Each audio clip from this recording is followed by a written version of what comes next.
Selamat pagi dan selamat datang di Ibadah Bahasa Indonesia ICA. Sebelum kita mulai ibadah, berikut beberapa hal yang perlu Anda ketahui. Kegiatan doa malam ICA ditiadakan selama musim liburan. Kami akan memulainya lagi pada Selasa 9 Januari. Bergabung bersama kami setelah liburan berakhir. Selamat beristirahat dan tetaplah berdoa. Pada tanggal 15 hingga 20 Januari, ICA akan mengadakan ibadah doa puasa tahun baru. Informasi selengkapnya akan menyusul. Namun mari rencanakan dari sekarang untuk berpartisipasi dan mulai memikirkan apa yang akan Anda putuskan untuk berpuasa, serta permohonan yang ingin Anda bawa kepada Tuhan di tahun 2024. Presentation Sunday akan dilaksanakan pada hari Minggu 28 Januari. Ini adalah sebuah ibadah minggu di mana kita berdoa bagi anak-anak dan orang tua mereka. Jika Anda ingin mendedikasikan anak Anda kepada Tuhan pada hari itu, silakan scan kode QR berikut dan segera mendaftar. Pendaftaran akan ditutup pada tanggal 23 Januari, jadi daftarlah sekarang juga. Sumbangan dana untuk beasiswa YDP memiliki kode QR yang baru. Dana beasiswa YDP membantu anak-anak remaja kurang mampu di komunitas agar dapat mengejar impian mereka untuk mendapatkan pendidikan di perguruan tinggi. Pemberian untuk program ini sekarang memiliki kode QR sendiri, sehingga akan lebih mudah untuk Anda memberi dan mendukung impian anak-anak di YDP. Informasi bagi semua volunteer YDP dan Anda yang mungkin tertarik menjadi volunteer YDP. Bergabunglah bersama kami dalam Volunteers Info Session YDP pada hari Minggu 28 Januari di ICA West mulai pukul 2 siang. Daftar menggunakan kode QR ini dan dengarkan bagaimana Anda dapat membantu memberikan dampak melalui social ministry di ICA. Tahukah Anda bahwa catatan khotbah ICA dapat ditemukan setiap minggunya di aplikasi Alkitab YouVersion? Setelah mengunduh aplikasi YouVersion, cukup klik Events, ketik lokasi ICA Anda di hari itu, yaitu ICA West atau ICA East, untuk menemukan catatan khotbah dan semua ayat Alkitab untuk khotbah hari Minggu tersebut. Selamat mencoba! Untuk informasi lebih lanjut tentang kegiatan di gereja ICA, tautan penting, pengumuman yang mungkin terlewatkan, serta form pendaftaran, silakan mengunduh aplikasi Church Center, satu aplikasi untuk semua informasi tentang ICA Surabaya. Memberikan persembahan menjadi semakin mudah. Silakan scan QR Code di layar dengan menggunakan aplikasi bank Anda atau kunjungi icaspy.com/giving untuk informasi lebih lanjut.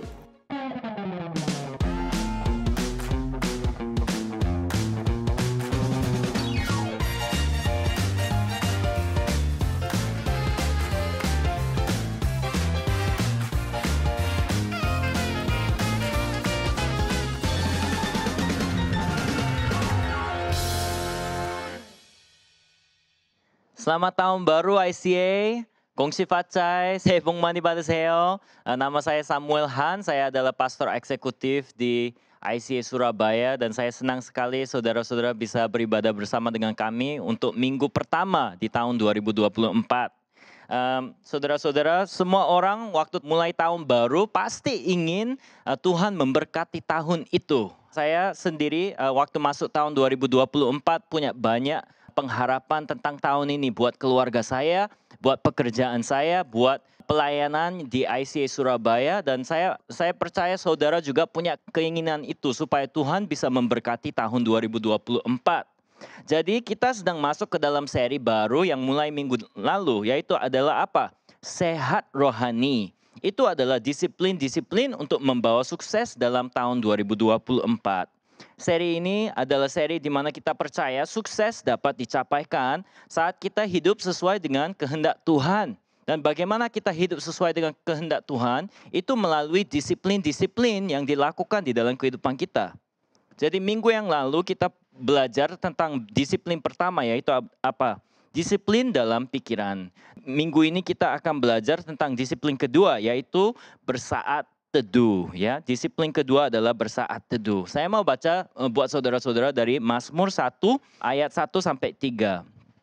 Tertulis, berbahagialah orang yang tidak berjalan menurut nasihat orang fasik, yang tidak berdiri di jalan orang berdosa, dan yang tidak duduk dalam kumpulan pencemooh. Tetapi yang kesukaannya ialah Taurat Tuhan, dan yang merenungkan Taurat itu siang dan malam. Ia seperti pohon yang ditanam di tepi aliran air yang menghasilkan buahnya pada musimnya dan yang tidak layu daunnya. Apa saja yang diperbuatnya berhasil.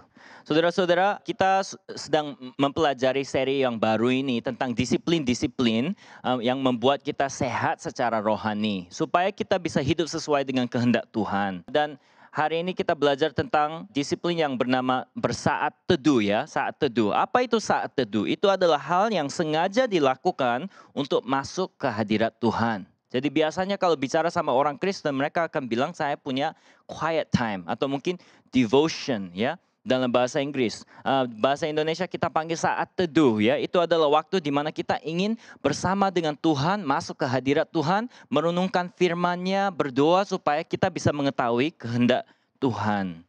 Jadi ada dua hal yang terjadi saat kita bersaat teduh. Yang pertama itu kita menjadi semakin serupa gambar Kristus.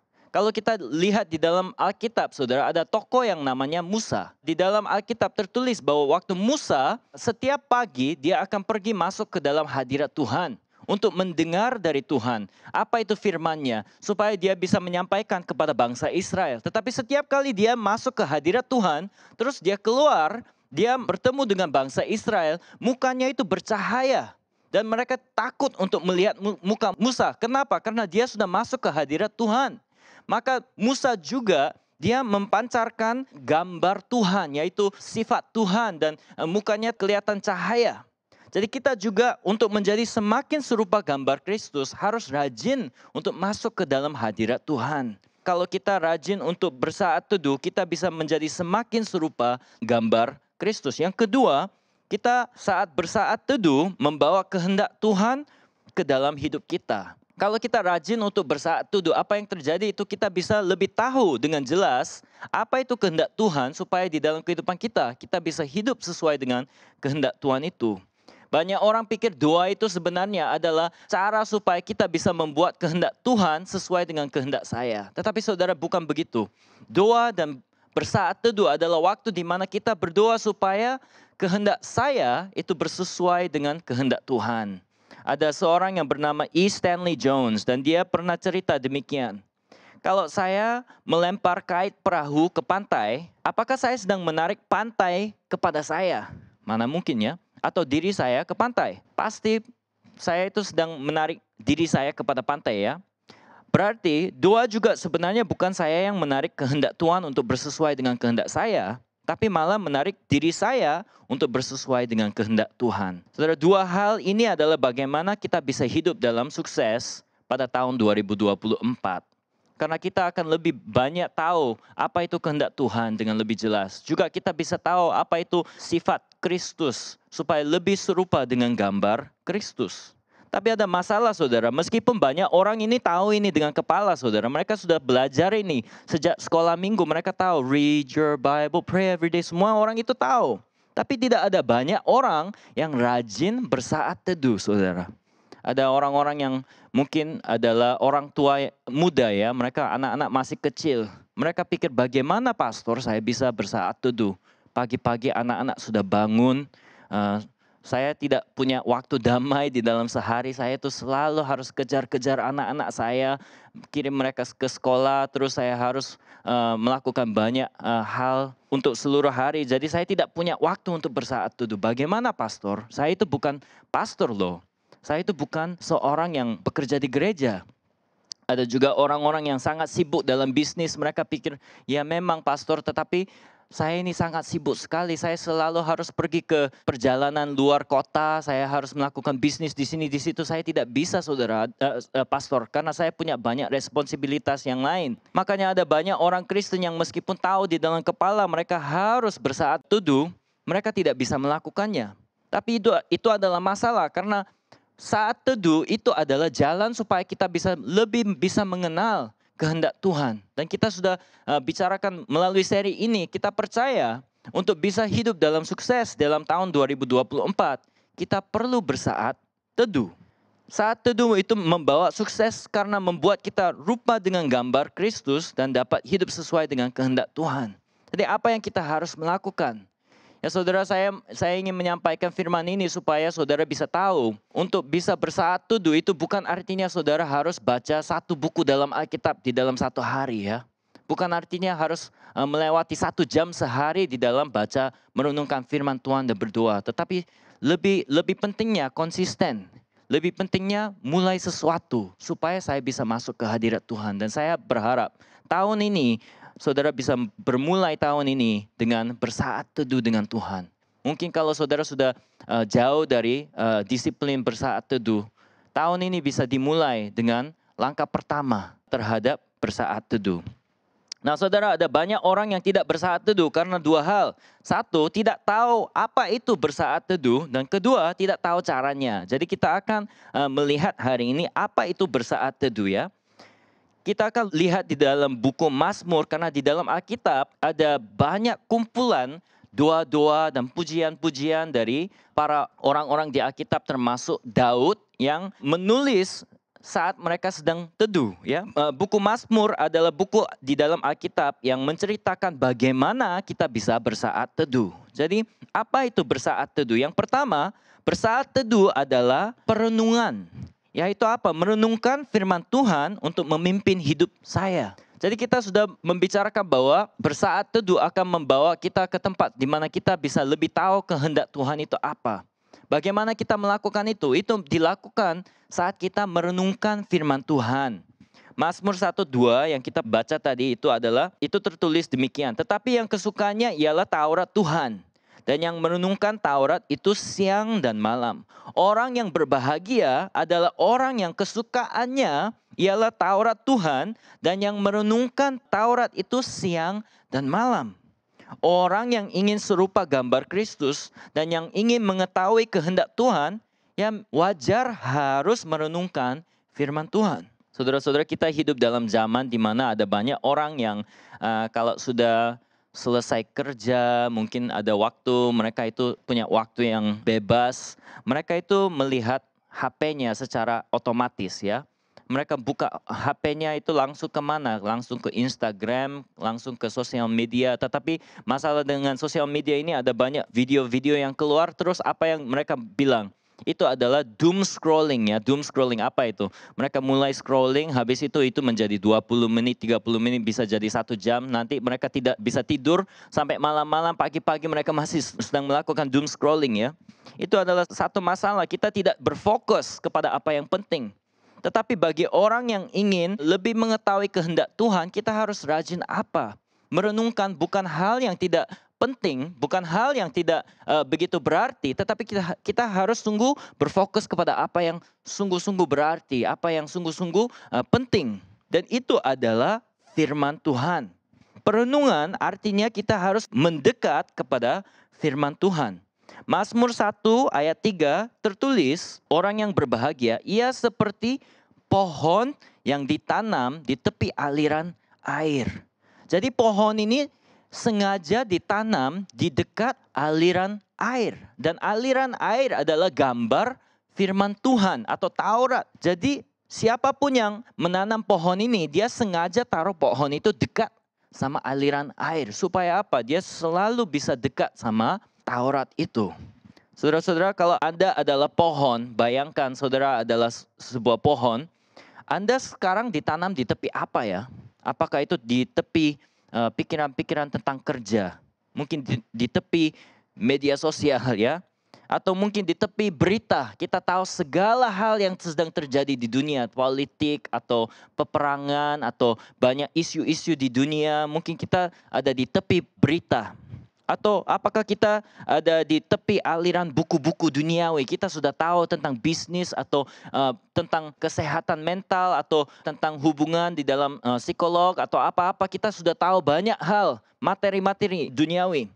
Atau apakah kita ditanam di tepi aliran air firman Tuhan? Nah saudara, kalau kita panggil diri kita sebagai orang yang percaya bahwa Tuhan adalah sumber berkat, sumber segala hal yang baik, ya wajar saudara, kita harus menjadi pohon yang ditanam di tepi aliran air firman Tuhan. Perenungan artinya mendekat kepada firman Tuhan, juga artinya merenungkan firman itu dalam kehidupan pribadi kita. Ada kata di dalam bahasa Inggris yang namanya you are what you eat. Artinya apa? Pohon itu sambil dia ada di tepi air itu, saat dia minum air dari aliran air itu, pohon itu mendapatkan gizi dari air itu. Jadi kita juga harus tahu apa yang kita sedang bawa ke dalam kehidupan pribadi kita. Firman Tuhan harus menjadi suatu standar yang membuat kita hidup sesuai dengan firman Tuhan. Terus perenungan menghasilkan buah pada musimnya dan tidak layu daunnya. Mazmur 1:3 bilang hasil dari perenungan adalah untuk menghasilkan buahnya pada musimnya dan yang tidak layu daunnya. Apa saja yang diperbuatnya berhasil. Nah, ini adalah firman Tuhan, saudara. Kalau kita sungguh-sungguh ingin tahun 2024, keluarga kita, pribadi kita, atau mungkin pekerjaan kita mempunyai suatu sukses yang datang dari Tuhan, kita harus percaya, saya harus merenungkan firman Tuhan. Saya harus lebih dekat di dalam bersaat teduh. Bersaat teduh itu apa? Itu adalah perenungan firman Tuhan untuk memimpin hidup saya. Yang kedua, bersaat teduh adalah pengakuan. Mengakui dosa saya kepada Tuhan dan meminta pengampunan. Di dalam Alkitab, orang yang paling banyak menulis di dalam buku Mazmur adalah tokoh yang bernama Daud, saudara. Daud itu adalah orang yang sangat terkenal di bangsa Israel karena dia adalah orang yang sangat kuat dalam peperangan. Dia juga menjadi raja yang terkenal di dalam sejarah bangsa Israel karena dia adalah raja yang sangat mengasihi Tuhan tetapi juga membawa Israel ke dalam zaman yang golden era, ya, yang paling kuat. Memang anaknya Salomo yang membawa bangsa Israel ke zaman yang paling golden era. Tetapi Daud yang sebenarnya memulai arusan itu supaya bangsa Israel bisa sukses. Jadi bangsa Israel sangat mengasihi raja yang bernama Daud. Tetapi Daud juga terkenal. Kenapa? Karena dia adalah orang yang punya karakteristik orang yang bersaat teduh. Dia rajin masuk ke hadirat Tuhan. Dia menulis banyak puji-pujian tentang saat dia berteduh di hadapan Tuhan. Dan salah satu ciri khas Daud itu adalah bahwa dia adalah orang yang cepat untuk mengakui dosanya. Daud juga adalah manusia, makanya meskipun dia itu orang yang hebat secara manusiawi, tetapi dia juga berdosa. Dan ada satu dosa yang sangat besar dia lakukan. Dia membunuh suaminya Batseba. Dia melihat seorang wanita yang bernama Batseba sedang mandi. Terus dia ingin tidur bersama dengan Batseba. Jadi dia membunuh suaminya Batseba di dalam peperangan. Terus dia membawa Batseba supaya menjadi istrinya. Dan di dalam Alkitab kita lihat dia melakukan banyak dosa yang mematahkan 10 perintah dari Tuhan di dalam satu dosa, yaitu apa? Membunuh, mencuri, ya, berzina, ya, berbohong. Dia melakukan banyak hal di dalam satu perlakuan itu. Tetapi waktu dia berdosa dengan Batseba, dia membunuh suaminya Uria. Dia nanti dibilang kamu salah oleh nabi yang bernama Nathan. Dan waktu dia datang dan bilang, Daud kamu telah berdosa. Daud dia adalah orang yang bisa mengakui dosanya. Dan langsung dia berdoa kepada Tuhan, mengakui dosanya. Mazmur 51 ayat 1-4 adalah pengakuannya saat dia berdosa. Dia tulis demikian, kasihanilah aku ya Allah, menurut kasih setiamu, hapuskanlah pelanggaranku menurut rahmatmu yang besar. Bersihkanlah aku seluruhnya dari kesalahanku dan tahirkanlah aku dari dosaku. Sebab aku sendiri sadar akan pelanggaranku. Aku senantiasa bergumul dengan dosaku. Terhadap engkau sajalah aku telah berdosa dan melakukan apa yang kau anggap jahat. Supaya ternyata engkau adil dalam putusanmu, bersih dalam penghukumanmu. Saudara, pengakuan perlu dilakukan secara spontan. Kalau saudara-saudara adalah orang yang sungguh-sungguh ingin mengasihi Tuhan, saya percaya Roh Kudus akan berbicara kepada saudara-saudara waktu saudara melakukan hal yang salah di mata Tuhan. Saya percaya Roh Kudus akan berfirman supaya saudara itu sadar, oh ini salah ternyata. Saat kita masuk ke dalam tahun yang baru ini, tahun 2024, mungkin Roh Kudus membawa kesadaran di dalam kehidupan saudara supaya bisa tahu tahun lalu mungkin saya melakukan kesalahan terhadap keluarga saya. Mungkin saya melakukan kesalahan terhadap Tuhan. Mungkin saya melakukan kesalahan terhadap orang-orang di dalam tempat kerja saya. Kalau gitu saudara, kita harus menjadi orang yang melakukan pengakuan di hadapan Tuhan dengan secara spontan. Waktu Roh Kudus membawa sadaran itu, saudara-saudara langsung aja berdoa. Tuhan, saya mengakui dosa saya. Kalau gitu Tuhan, adalah Tuhan yang setia. Dia pasti akan mengampuni dosa saudara-saudara dan memperbaharui saudara. Pengakuan perlu dilakukan secara spontan, tetapi juga harus dilakukan secara sistematik, saudara. Itu adalah hal yang kita membawa ke dalam waktu saat teduh, saudara. Supaya setiap kali kita masuk ke hadirat Tuhan, kita mempunyai waktu untuk mengakui dosa kita. Pengakuan harus dilakukan dengan secara terbiasa dan juga secara konsisten. Supaya apa? Di antara hubungan kita sama Bapa di sorga, tidak ada apa-apa yang rahasia, saudara. Mungkin saudara-saudara pernah mengalami ada seseorang di dalam tempat kerja atau mungkin di keluarga saudara. Atau mungkin teman saudara, ya, sahabat. Tetapi ada sesuatu hal yang dilakukan mereka atau dilakukan saudara yang mungkin salah, mungkin miscommunication atau apa. Tetapi tiba-tiba hubungannya menjadi jauh, ya. Tiba-tiba ada kayak hal yang saudara ingin bicarakan kepada mereka. Kamu waktu melakukan itu membuat saya tidak rasa enak loh. Tetapi kita tidak bisa membicarakan itu. Tiba-tiba hubungannya menjadi jauh. Itu artinya ada rahasia di antara saudara sama mereka. Tapi di antara hubungan saya sama Bapa di sorga, supaya kita bisa intim dengan Bapa di sorga, kita tidak boleh mempunyai rahasia, saudara. Artinya apa? Dengan secara sistematik kita selalu harus membawa semua dosa-dosa kita kepada Tuhan dalam pengakuan. Francis Fenelon pernah bilang, ceritakanlah kepada Tuhan semua yang ada di dalam hatimu, seperti kepada teman yang paling dekat. Teman-teman yang tidak punya rahasia selalu bisa berbicara karena mereka tidak perlu merahasiakan apa-apa. Mereka bicara sepuasnya dengan sebebasnya apa yang ada di dalam hati mereka. Berbahagialah orang yang mempunyai hubungan yang intim sama Tuhan dengan cara yang terbuka dan dekat seperti ini.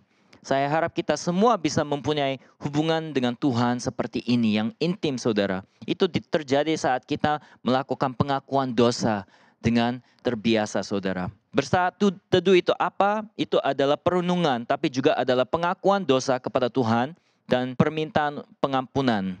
Yang ketiga, bersaat teduh adalah pengagungan, saudara. Mengekspresikan rasa kagum kepada Tuhan yang kita sembah. Saudara, pengagungan dilakukan saat kita memikirkan alam semesta. Di dalam Alkitab ada banyak mazmur di mana tertulis tentang kemuliaan Tuhan. Dan cara orang-orang yang menulis mazmur itu memikirkan tentang kemuliaan Tuhan itu, mereka melihat alam semesta.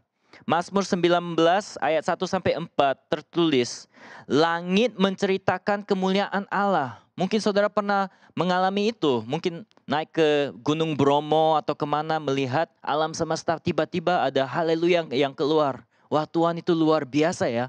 Kok bisa membuat bumi yang sangat indah seperti ini. Atau pernah mungkin melihat laut. Habis itu pikir, saya itu kecil sekali. Laut itu kok bisa sebesar ini. Tuhan itu memang maha kuasa ya. Atau mungkin pernah lihat di malam hari, mungkin lihat langit, tiba-tiba ada bintang-bintang yang sangat terang. Terus saudara mungkin pikir, wah, kita itu sangat kecil sekali. Tuhan itu maha kuasa, dia itu luar biasa. Mazmur 19 adalah satu cara di mana orang-orang bisa mengagungkan Tuhan. Tertulis, langit menceritakan kemuliaan Allah dan cakrawala memberitakan pekerjaan tangannya. Hari meneruskan berita itu kepada hari dan malam menyampaikan pengetahuan itu kepada malam. Tidak ada berita dan tidak ada kata, suara mereka tidak terdengar. Tetapi gema mereka terpencar ke seluruh dunia dan perkataan mereka sampai ke ujung bumi. Saudara, saat kita bersaat teduh itu bukan cuma mempelajari ya. Kita bukan datang ke Alkitab terus, oh hari ini lessonnya apa ya.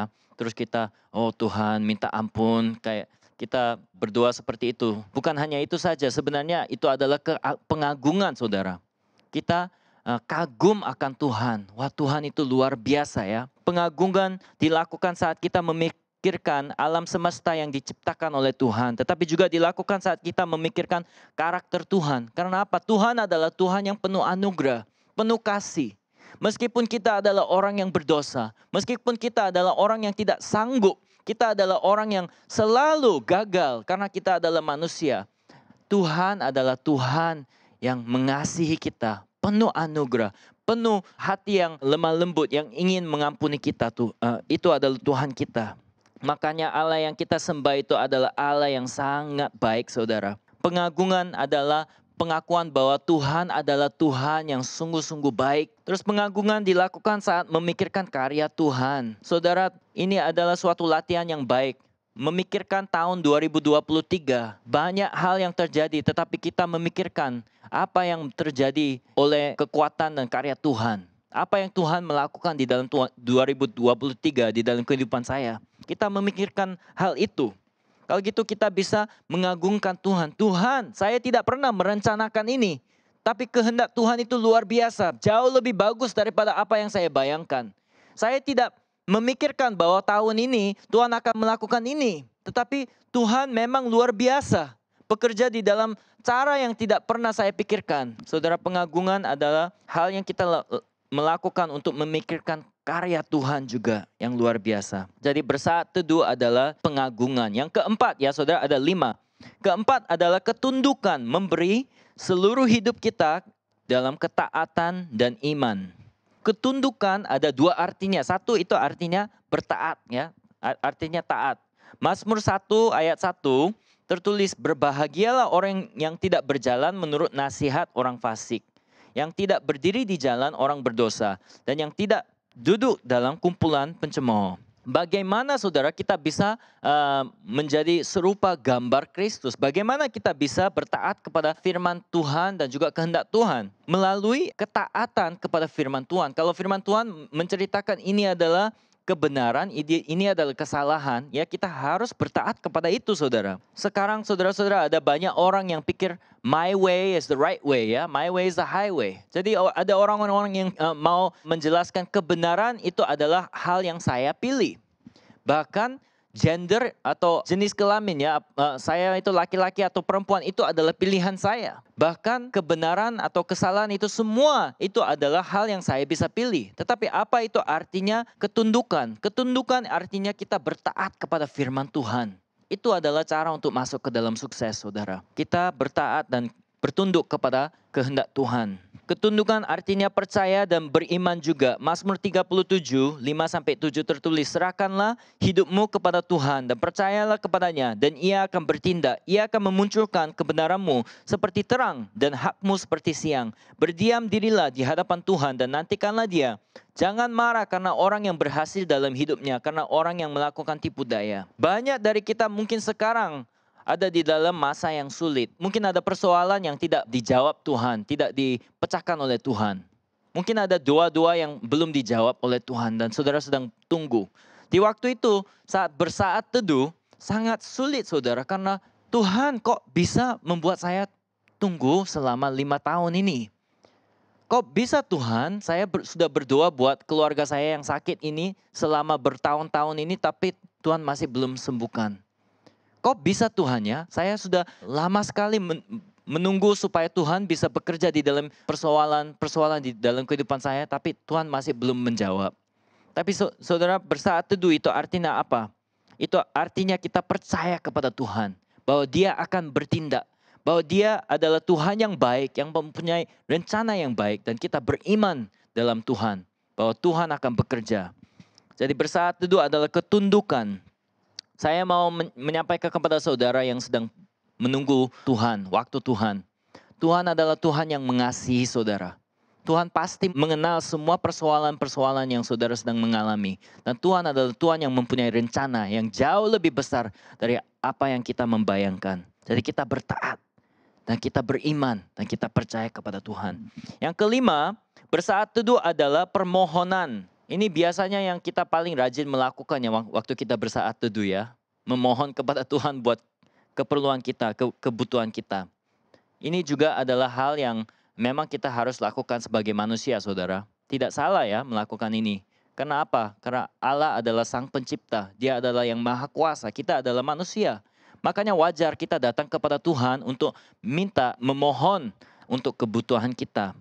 Tapi ada janji firman Tuhan terhadap ini. Mazmur 17, 6-9 tertulis, aku berseru kepadamu karena engkau menjawab aku. Ya Allah, sendengkanlah telingamu kepadaku, dengarkanlah perkataanku, tunjukkanlah kasih setiamu yang ajaib. Ya engkau yang menyelamatkan orang-orang yang berlindung pada tangan kananmu terhadap pemberontak. Peliharalah aku seperti biji mata Sembunyikanlah aku dalam naungan sayap-Mu terhadap orang-orang fasik yang menggagahi aku, terhadap musuh nyawaku yang mengepung aku. Saudara, permohonan itu adalah hal yang kita melakukan bersaat teduh. Kita datang kepada Tuhan dengan kebutuhan kita. Karena apa? Karena Tuhan adalah Allah yang sanggup untuk menjawab doa kita. Dan juga Allah yang ingin menjawab doa kita, saudara. Itu adalah hal yang luar biasa tentang Tuhan. Dia juga Maha Kuasa, tapi juga Dia adalah Allah yang baik. Bapa kita yang ingin mendengar doa kita. Makanya kita datang kepada Tuhan. Permohonan membawa semua kebutuhan kita kepada Tuhan yang sanggup dan ingin menjawab doa kita.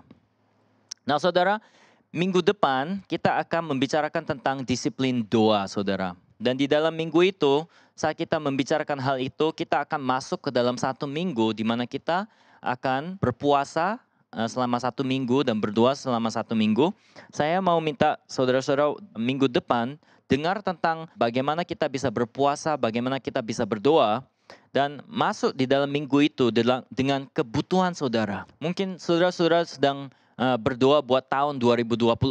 Tuhan, tahun 2024 saya ingin Tuhan memberkati atau membuka jalan di dalam keluarga saya. Mungkin saudara sedang berdoa buat pelayanan saudara. Tuhan, saya ingin ada breakthrough di dalam pelayanan saya. Mungkin saudara sedang berdoa buat pekerjaan saudara. Mungkin ada persoalan yang besar dan saudara tidak tahu jalan keluar. Minggu depan masuk di dalam waktu berpuasa dengan kebutuhan saudara. Dan datang ke hadirat Tuhan. Karena Tuhan adalah Tuhan yang sanggup. Dia juga adalah Tuhan yang ingin menjawab doa kita. Jadi saudara, kita sudah membahaskan apa itu bersaat teduh.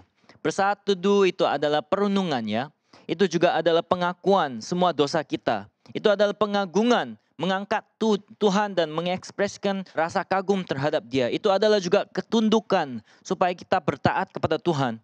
Dan juga itu adalah permohonan. Tapi saya mau mengakhiri firman Tuhan buat hari ini dengan bagaimana cara untuk bersaat teduh. Saudara-saudara, jangan pikir terlalu rumit. Tetapi ada beberapa hal yang mungkin saudara-saudara bisa mengetahui yang praktikal, ya, supaya saudara bisa memulai bersaat teduh tahun 2024.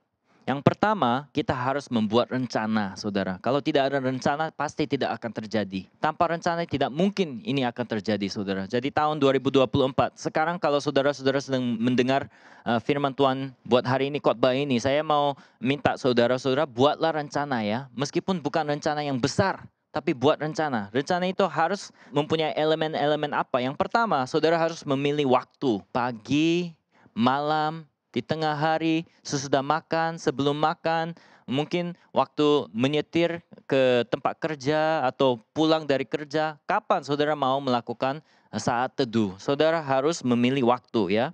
Juga saudara harus memilih tempat. Apakah di ruangan bersama dengan orang lain itu sungguh-sungguh tempat di mana saudara bisa bersaat teduh? Pasti itu akan sulit, ya. Saudara harus cari tempat bersaat teduh itu di mana, ya. Terus saudara harus pilih satu Bible reading plan, ya. Kalau saudara-saudara tidak tahu, kita di ICA sedang pakai YouVersion Bible app. Itu adalah Bible app di mana saudara kalau sudah masuk di dalam app itu, saudara bisa setiap minggu melihat semua catatan buat khotbah yang kita menyampaikan. Jadi sangat bermanfaat. Tetapi bukan hanya itu, saudara. Di dalam YouVersion Bible Reading App ini ada banyak reading plan buat 1 tahun. Ada juga yang membaca Alkitab 1 kali setahun. Kalau saya baca mungkin 15 menit sehari, ikuti plan itu. Kalau gitu saya bisa membaca Alkitab 1 kali setahun. Itu sangat bagus. Kenapa? Karena Alkitab kita kadang-kadang cuma tahu sebagian dari Alkitab. Tapi sebagai orang Kristen bagus kalau kita bisa membaca seluruh Alkitab supaya kita bisa sungguh-sungguh tahu apa itu kehendak Tuhan. Juga ada Bible reading plan yang beda, saudara. Mungkin ada orang-orang yang mau lebih pelan-pelan. Enggak sampai 1 kali setahun. Tetapi saya mau membaca Alkitab dengan konsisten mungkin 5 menit sehari. Itu juga enggak apa-apa, saudara. Ada banyak plan. Saya mau mengajak saudara-saudara coba download YouVersion Bible app. Terus cari banyak plan yang ada di situ. Bagi orang yang ingin baca lebih banyak lagi, ada juga plan yang namanya Read Scripture. Itu adalah Bible app yang dibuat oleh Bible Project. Itu adalah satu app yang sangat bagus juga. Mungkin sebagai satu go group, saudara-saudara bisa melakukan sama-sama. Tapi ada juga banyak devotional yang bisa dicari di toko buku atau toko buku online juga. Ada satu buku dari Oswald Chambers. Saya tidak pernah pakai devotional sampai saya beli buku Oswald Chambers. Dan itu adalah buku yang sangat luar biasa juga buat devotional. Atau mungkin saudara adalah orang yang suka buku yang bukan ada di HP atau iPad atau apa. Mungkin saudara suka yang hard copy ya. Enggak apa-apa saudara. Pokoknya apa? Saudara perlu pilih suatu plan ya. Saudara perlu mempunyai suatu rencana. Saya akan bangun jam berapa, di tempat apa, dan membaca 5 menit, 10 menit, 15 menit, 1 jam atau apa. Saudara perlu mempunyai rencana ya. Yang kedua, mengurangi kecepatan saudara. Nah ini adalah hal yang sangat sulit di dalam zaman modern seperti sekarang. Saya tahu saudara punya banyak responsibilitas, saudara punya pekerjaan, mungkin kegiatan yang banyak, mungkin punya responsibilitas di dalam keluarga. Mungkin saudara sedang pikir, pastor tidak tahu saya itu bagaimana. Tapi saudara saya mau bilang, saudara harus berjeripaya ya. Saudara harus berjeripaya supaya bisa mengurangi kecepatan di dalam kehidupan. Mungkin itu artinya saudara harus bilang tidak bisa. Mungkin say no kepada responsibilitas yang datang kepada saudara. Kadang-kadang kita harus bisa bilang no. Karena apa? Sangat penting kita bisa mengurangi kecepatan. Karena saat kita tidak mengurangi kecepatan, kita tidak bisa mendengar dengan jelas apa yang Tuhan ingin menyampaikan kepada kita. Saat kita terlalu sibuk, saat kita terlalu terganggu oleh banyak hal, pikiran kita menjadi sangat rumit ya, kompleks. Kita tidak bisa pikir dengan jelas. Saat itu saudara sulit untuk bisa dengar firman Tuhan. Mungkin saudara perlu bantuan dari orang lain atau bisa bilang no dalam suatu responsibilitas. Enggak apa-apa saudara. Yang penting kita harus berjeripaya supaya kita mempunyai waktu yang tidak terganggu. Supaya kita bisa lebih mendengar firman Tuhan dengan jelas. Saya harap tahun ini saudara bisa berjeripaya untuk membuat waktu dan mengurangi kecepatan di dalam kehidupan saudara. Yang ketiga adalah pilih seseorang. Maksudnya apa saudara? Pilih seseorang supaya saudara bisa membagi renungan yang saudara terima dari Tuhan kepada seseorang yang lain. Ini sangat penting saudara. Karena apa? Yang satu saudara, mungkin saudara-saudara yang sekarang bekerja sebagai guru ya, sudah tahu ini ya.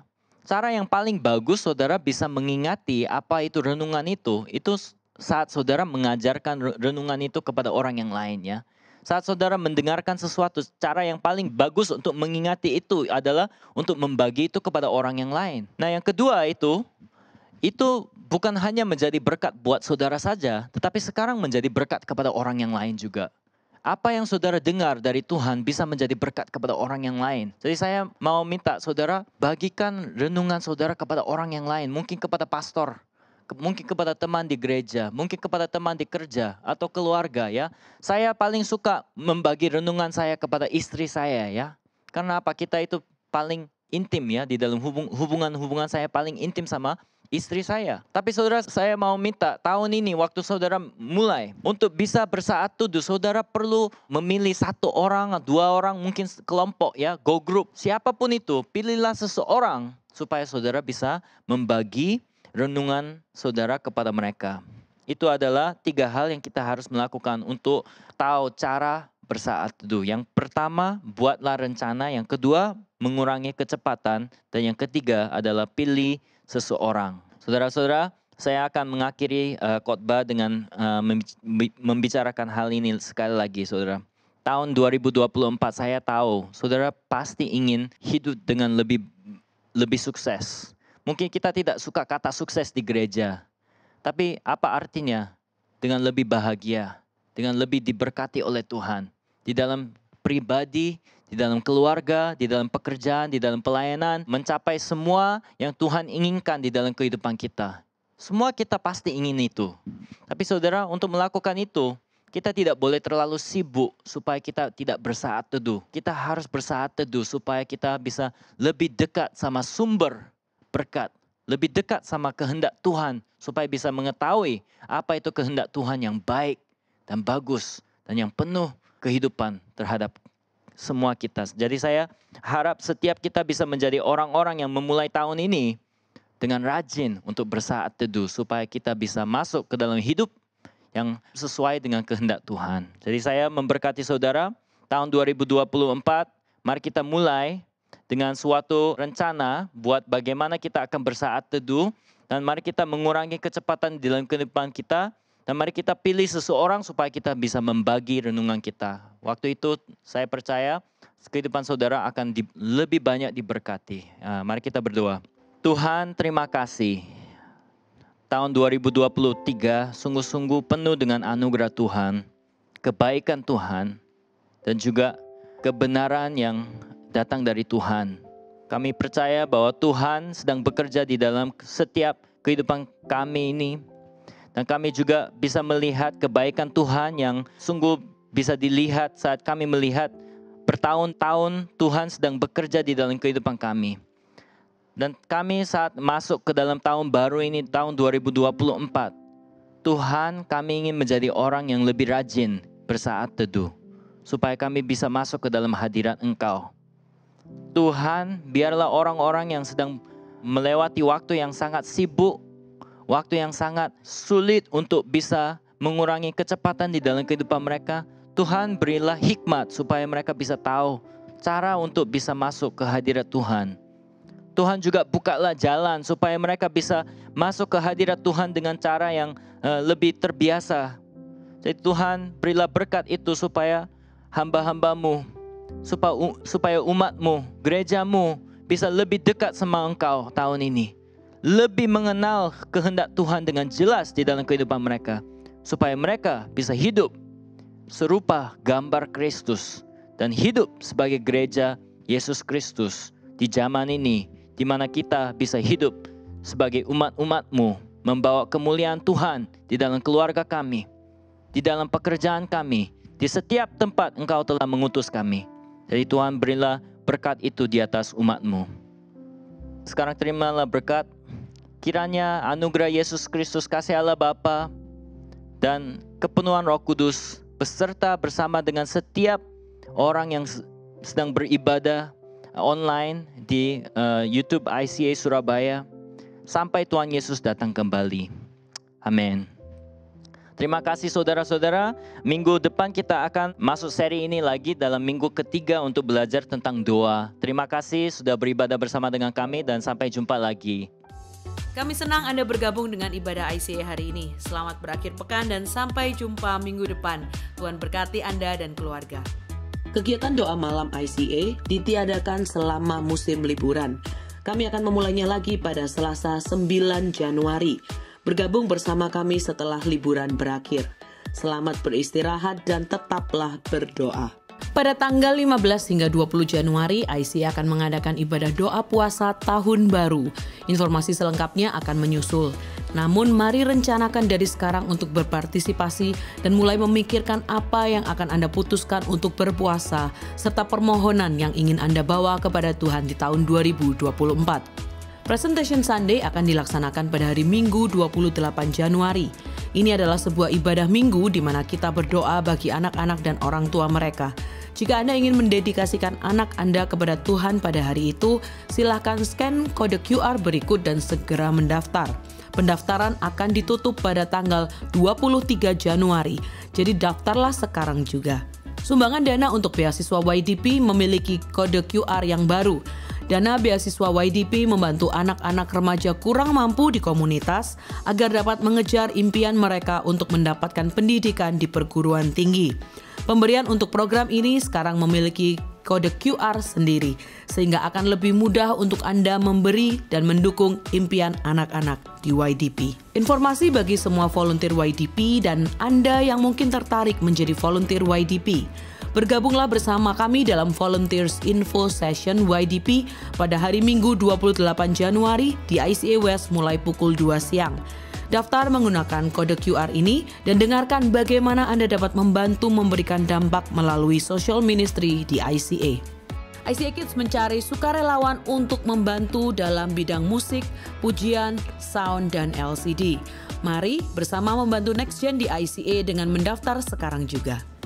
Memberikan persembahan menjadi semakin mudah. Silakan scan QR Code di layar dengan menggunakan aplikasi bank Anda atau kunjungi icaspy.com/giving untuk informasi lebih lanjut. ICA membuka kesempatan untuk Anda dapat bergabung menjadi volunteer di ICA untuk melayani dalam bidang service media dan juga hospitality. Untuk mendaftarkan diri menjadi volunteer di ICA, Anda bisa scan QR Code di layar atau di meja informasi yang ada di lobi. Mari melayani Tuhan dan memberkati gerejanya. Kelompok kecil adalah cara terbaik untuk terhubung dan bertemu dengan lebih banyak teman di ICA. Apabila Anda belum tertanam dalam komunitas Go Group di ICA, silakan kunjungi website ICA atau buka dari aplikasi Church Center untuk menemukan Go Group yang tepat bagi musim kehidupan Anda saat ini. Mari bertumbuh melalui Go Group. Kami rindu untuk bisa mendoakan Anda. Bagikan pokok doa Anda melalui tautan bit.ly/ICA Prayer Online dan bersama kita melangkah dan percaya bahwa Tuhan bekerja. ICA Prayer Service diadakan setiap hari Selasa pada pukul 6.30 sampai 7.30 malam lewat Zoom. Anda bisa mengunjungi Instagram kami @ICSBY untuk mendapatkan meeting ID-nya. Mari menyembah dan berdoa bersama. Tahukah Anda bahwa catatan khotbah ICA dapat ditemukan setiap minggunya di aplikasi Alkitab YouVersion? Setelah mengunduh aplikasi YouVersion, cukup klik Events, ketik lokasi ICA Anda di hari itu, yaitu ICA West atau ICA East, untuk menemukan catatan khotbah dan semua ayat Alkitab untuk khotbah hari Minggu tersebut. Selamat mencoba! Untuk informasi lebih lanjut tentang kegiatan di gereja ICA, tautan penting, pengumuman yang mungkin terlewatkan, serta form pendaftaran, silakan mengunduh aplikasi Church Center, satu aplikasi untuk semua informasi tentang ICA Surabaya. ICA mengadakan ibadah setiap minggu di gereja dan juga online di YouTube channel ICA Surabaya. Jadwal ibadah di cabang West dan ibadah online adalah jam 8 pagi untuk ibadah bahasa Indonesia dan jam 10 pagi untuk ibadah bahasa Inggris. Sementara di cabang East, ibadah bahasa Indonesia diadakan pada jam 8 pagi, lalu untuk bahasa Inggris ada di jam 9.15 dan jam 11 pagi. Bergabung bersama kami setiap hari Minggu untuk menyembah dan belajar firman Tuhan bersama-sama. Ikuti sosial media ICA Surabaya di YouTube, Facebook, Instagram, dan Spotify. Anda dapat menemukan berbagai informasi, playlist musik, video, renungan, dan lainnya.